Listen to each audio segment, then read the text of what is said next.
नमस्कार विद्यार्थी मित्रांनो, आज आपण या व्हिडिओच्या माध्यमातून इयत्ता 10वीच्या मराठीच्या पाठ्यपुस्तकातील पाठ क्रमांक 7 गवताचे पाते हा लेखक वि स खांडेकर यांचा पाठ अभ्यासणार आहोत. पाठ अभ्यासण्यापूर्वी आपण लेखकांचा परिचय पाहू. लेखक वि स खांडेकर म्हणजेच विष्णू सखाराम खांडेकर, प्रसिद्ध कादंबरीकार, कथाकार, लघुनिबंधकार, समीक्षक, पटकथा लेखक म्हणून सर्वांना परिचयाचे आहेत. 1974 साली ज्ञानपीठ या साहित्यातील सर्वोच्च पुरस्काराने त्यांना सन्मानित करण्यात आलेले आहे. जीवनासाठी कला हे खांडेकरांच्या लेखनाचे सूत्र होते. जीवनवादी लेखक म्हणून ते ओळखले जातात. त्यांचे लेखन ध्येयवादी असून लालित्यपूर्ण भाषा, सुरम्य कल्पनाशक्ती, मनोरंजनाबरोबरच समाज जीवनावर भाष्य करण्याची हातोटी हे त्यांच्या लेखनाचे विशेष आहेत. रूपक कथा हा साहित्यातील नवा प्रकार वि स खांडेकर यांनी रूढ केलेला आहे. त्यांचे काही साहित्य आहे, त्या साहित्यांचा परिचय पाहूया आपण. ययाती, कांचनमृग, जळलेला मोहर, पांढरे ढग, पहिले प्रेम, दोन ध्रुव, उल्का, दोन मने, अमृतवेल, सोनेरी अश्रू, रिकामा देव्हारा, हिरवा चाफा इत्यादी त्यांच्या गाजलेल्या ह्या कादंबऱ्या आहेत. त्याचबरोबर चांदण्यात सायंकाळ, मंदाकिनी, अविनाश, वायुलहरी हे त्यांचे लघुनिबंध संग्रह प्रसिद्ध आहेत. गोकर्णीची फुले, फुले आणि काटे, गोफ आणि गोफन, वनभोजन हे त्यांचे समीक्षा लेखसंग्रह आहेत. आणि नवीनच साहित्यामध्ये त्यांनी रूढ केलेला रूपक कथासंग्रहसुद्धा प्रसिद्ध आहे. क्षितिज स्पर्श, सुवर्णकण, वेचलेली फुले हे त्यांचे रूपक कथांचे संग्रह आहेत. रूपक कथा ही खांडेकरांची मराठी कथेला देणगी आहे. आपले जीवनविषयक तत्त्वज्ञान आणि आदर्श मूल्ये यांची मांडणी खांडेकरांनी रूपक कथांतून केली. सुवर्णकण, क्षितिज स्पर्श, वेचलेली फुले हे त्यांचे रूपक कथासंग्रह आहेत. यापैकी सुवर्णकण हा खलील जिब्रान यांच्या रूपक कथांचा अनुवाद आहे. प्रस्तुत कथा ही त्यातीलच एक आहे. खांडेकरांनी सृष्टीतील पाने, गवताचे पाते या घटकांच्या रूपकांतून माणसाच्या विविध वृत्ती प्रवृत्तींचे, भावभावनांचे दर्शन या रूपक कथेतून घडवले आहे. विद्यार्थी मित्रांनो, गवताचे पाते ही वि स खांडेकर यांची एक रूपक कथा असून ती सुवर्णकण या संग्रहातून घेतलेली आहे. झाडावरून पडणारे पान व गवताचे पाते यांच्या उदाहरणातून म्हणजेच यांच्या रूपकातून लेखक मनुष्य स्वभावाचे मर्म सांगतात. मानवी मनोवृत्तीची पुनरावृत्ती आणि पिढीतील विचारांचे अंतर या गोष्टी प्रस्तुत कथेतून निदर्शनास येतात. मानवाच्या विविध प्रवृत्ती, विविध वृत्ती या विविध भावनांचे दर्शन या कथेतून आपणाला घडते. एका गवताच्या पात्याची ही कथा आहे. गवताच्या चिमुकल्या पात्यासारखीच कथा ही चिमुकलीच आहे. हिवाळ्याचे दिवस होते. गवताचे पाते धरणी मातेच्या कुशीत गाढ निद्रा घेत होते. ते गोडगोड स्वप्नांच्या सुखद लहरींवर निवांत तरंगत होते. तेवढ्यात झाडावरून पिकलेली पाने पटापटा पडू लागली. जमिनीवर आपटताना सर्व पानांचा पट पट पट असा एकत्रित होणारा आवाज आसमंत व्यापून टाकणारा होता. तो संपूर्ण आवाज इतका कर्णकटू होता की त्या अप्रसन्न आवाजाने चिमुकल्या गवतपात्याची झोपमोड झाली. शिवाय ज्या सुखस्वप्नात ते पार डुंबत होते त्या सुखस्वप्नांचा चुराडा झाला. या गोष्टीचा त्या गवतपात्याला खूप संताप आला. त्या पात्याने संतापाच्या भरात गळणाऱ्या पानांना भरपूर सुनावले. त्याच्या मते गळणारी पाने कटकट करतात. त्यांच्या आवाजाच्या दंग्याने माझा आनंद नष्ट होतो. त्यावर गळणाऱ्या पानाने त्या पात्याला क्षुद्र ठरवले.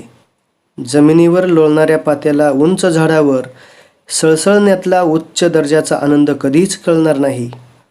पाते क्षुद्र पातळीवरच जगत राहणार, असा गळणाऱ्या पानाचा दावा होता. गळणारे पान थोड्याच अवधीत मातीत मिसळून गेले. त्याच्या कणांमधून एका नवीन गवताच्या पात्याने जन्म घेतला. ते आनंदाने डोलत राहिले. थोड्याच दिवसांत हिवाळा आला. ते नवीन जन्मलेले पाते थंडीने कुडकुडू लागले. ऊब मिळवण्यासाठी ते धरणीमातेच्या कुशीत शिरले आणि हळूहळू झोपी गेले. झोपेत ते सुखस्वप्नांच्या लहरीवर आनंदाने तरंगू लागले. पण पडणाऱ्या पानांच्या गदारोळामुळे त्याची झोपमोड झाली. त्याची सुखस्वप्ने भंग पावली. आता ते पाते गळणाऱ्या पानांना संतापाने दुष्णे देऊ लागले. या रूपकथेतून माणसाचा स्वभाव अत्यंत सुंदर रीतीने व्यक्त केला गेला आहे.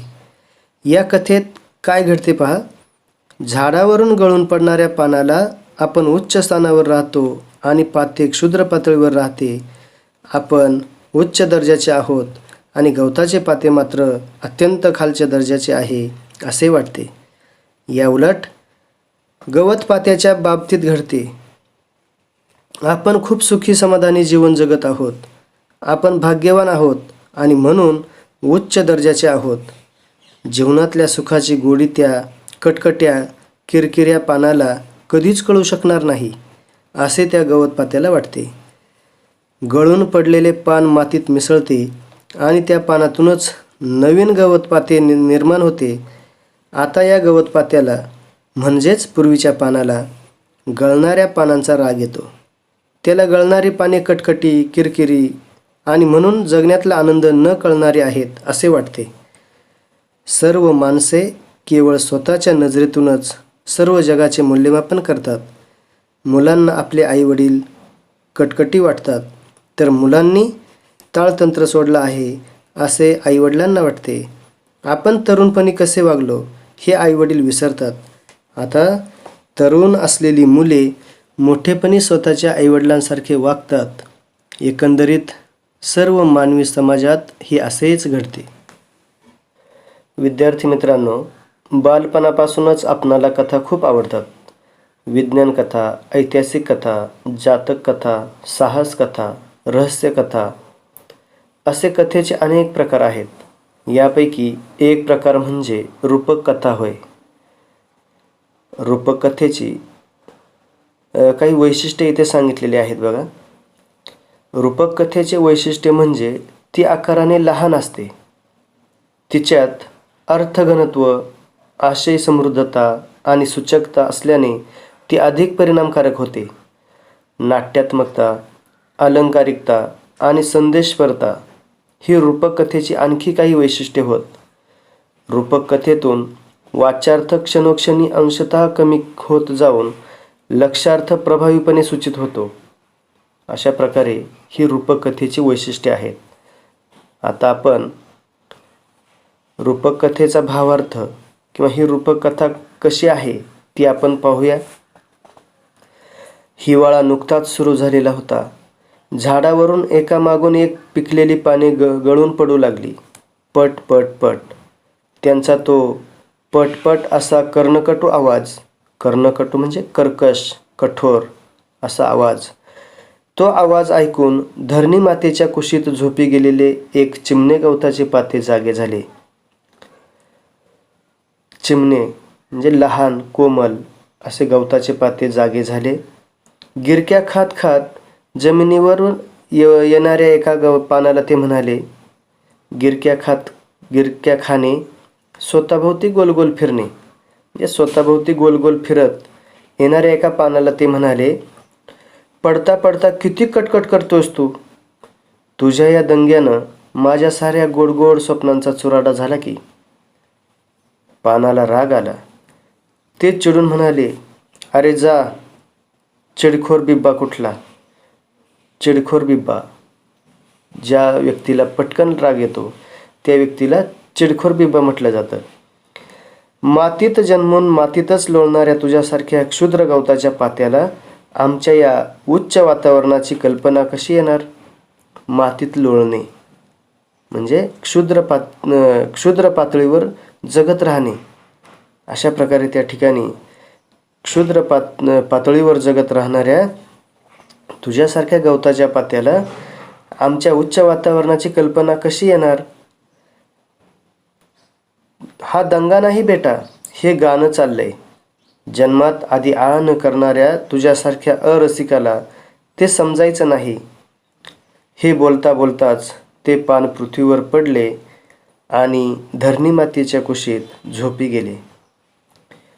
ते पुन्हा जागे झाले ते वसंताच्या संजीवक स्पर्शाने, वसंत ऋतूच्या संजीवक स्पर्शाने. संजीवक, चैतन्य देणारे, नवीन जीवन देणारे. वसंत ऋतू म्हणजेच या ऋतूत सृष्टीत नवचैतन्य फुललेले असते. फुलांनी डवरलेले वृक्ष, सर्वत्र हिरवाई, कोकिळेचे मधुर कूजन, रंगीबेरंगी फुले, असे मनास प्रसन्नता लाभणारे वातावरण या वसंत ऋतूमध्ये असते. आणि अशा या वसंत ऋतूच्या संजीवक स्पर्शाने ते पुन्हा जागे झालेले आहे. त्या स्पर्शात विलक्षण जादू होती. त्या जादूने आता त्या पानाचे रूपांतर गवताच्या चिमुकल्या पात्यात झाले होते. पुन्हा हिवाळा आला. थंडीने कुडकुडत गवताचे पाते धरणी मातेच्या कुशीत लपू लागले, झोपू लागले. पण पुन्हा पुन्हा त्याची झोपमोड होऊ लागली. जिकडे तिकडे झाडांवर पाने सळसळत होती. पटपट असा आवाज करीत पृथ्वीवर पडत होती. ते गवताचे पाते कपाळाला आठी घालून स्वतःशीच पुटपुटले. कपाळाला आठी घालणे म्हणजे त्रासिक भाव व्यक्त करणे. ते स्वतःशीच पुटपुटले. का ही हिवाळ्यातली पानं? जीव खाऊन टाकला यांनी अगदी. केवढा हा कर्णकटू आवाज! छी छी छी! माझ्या साऱ्या गोड गोड स्वप्नांचा चेंदामेंदा केला यांनी. चेंदामेंदा करणे म्हणजे ठेचून ठेचून केलेला चुराडा किंवा चक्काचूर. अशा प्रकारे त्यांनी माझ्या स्वप्नांचा चेंदामेंदाच केला आहे. अशा या रूपकथेचा भावार्थ काय सांगितलेला आहे बघा.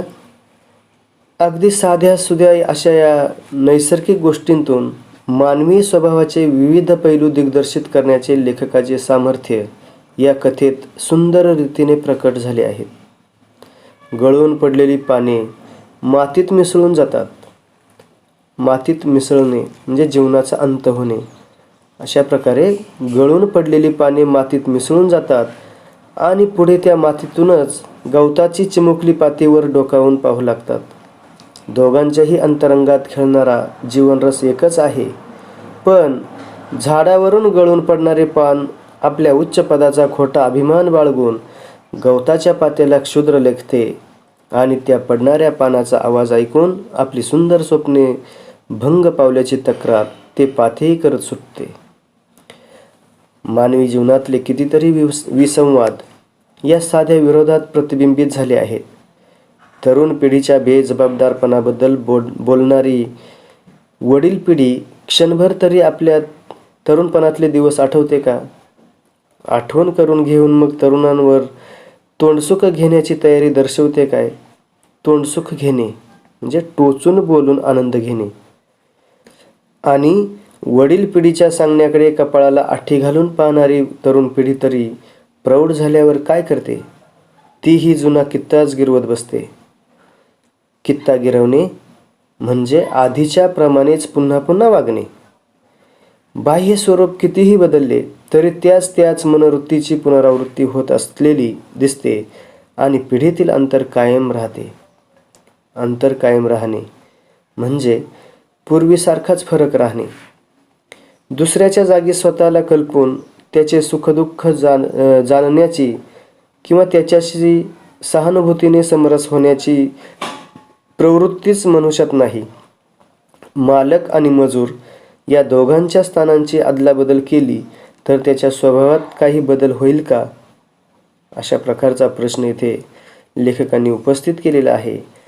अशा प्रकारे गवताचे पाते या रूपकथेतील गवत व पिकलेली पाने या नैसर्गिक रूपकांच्या माध्यमातून लेखक वि. स. खांडेकर यांनी समाजातील तरुण व वृद्ध व्यक्तींच्या स्वभावातील पैलूंचे दर्शन घडवले आहे. चिमुकले गवत हे तारुण्याचे प्रतीक दर्शवते, कारण त्याला पिकलेल्या पानाचा उपदेश सहन होत नाही.